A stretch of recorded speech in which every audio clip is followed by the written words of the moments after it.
प्रदेश में आरएएस में चयनित अभ्यर्थियों की ज्वाइनिंग को लेकर लगातार आंदोलन कर रहे हैं, लेकिन इन अभ्यर्थियों में कुछ ऐसे भी हैं जो लाखों के पैकेज छोड़ आरएएस अफसर बनने के लिए अपना जॉब छोड़ चुके हैं और अब दर दर भटक रहे हैं। ये रिपोर्ट देखिए।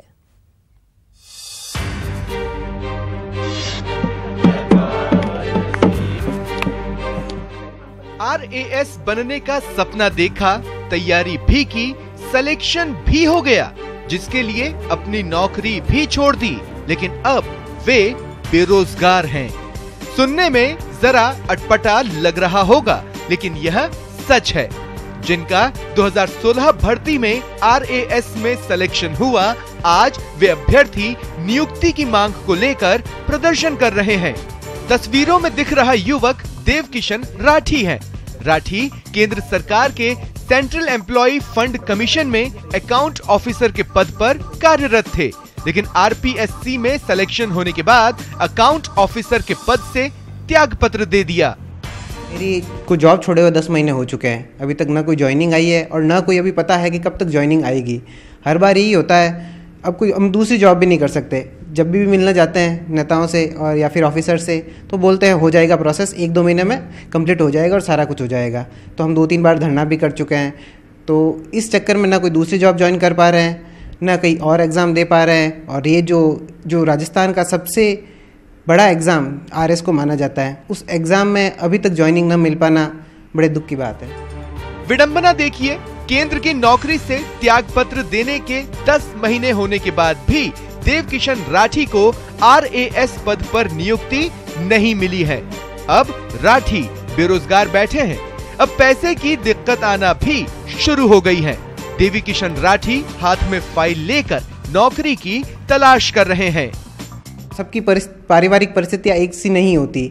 सब काफ़ी मतलब मोस्ट ऑफ द पीपल जो रूरल बैकग्राउंड से बिलोंग करते हैं, उनके लिए आजीविका का सोर्स ही अभी जो युवा है वही है। तो मेरी गवर्नमेंट से दरखास्त है, जितनी जल्दी हो सके जो भी मैटर्स है सबको सॉल्व करके और जल्दी से जल्दी ज्वाइनिंग दी जाए।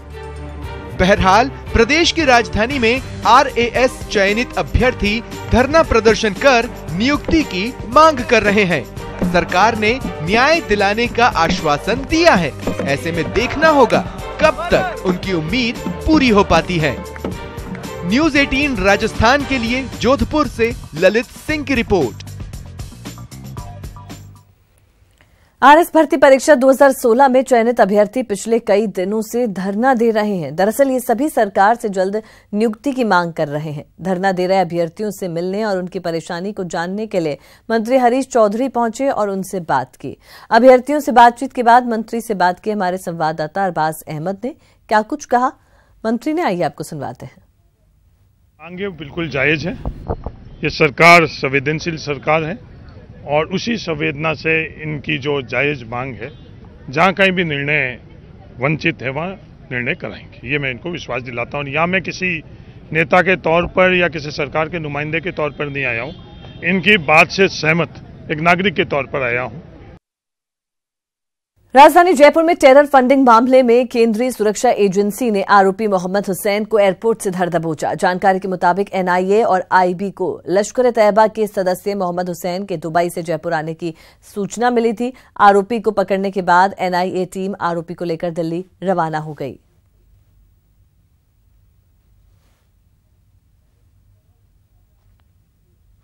रॉबर्ट वाड्रा की मुसीबत एक बार फिर बढ़ने वाली है। जमीन खरीद मामले में अब उन्हें 12 फरवरी को ईडी के सामने पेश होना है।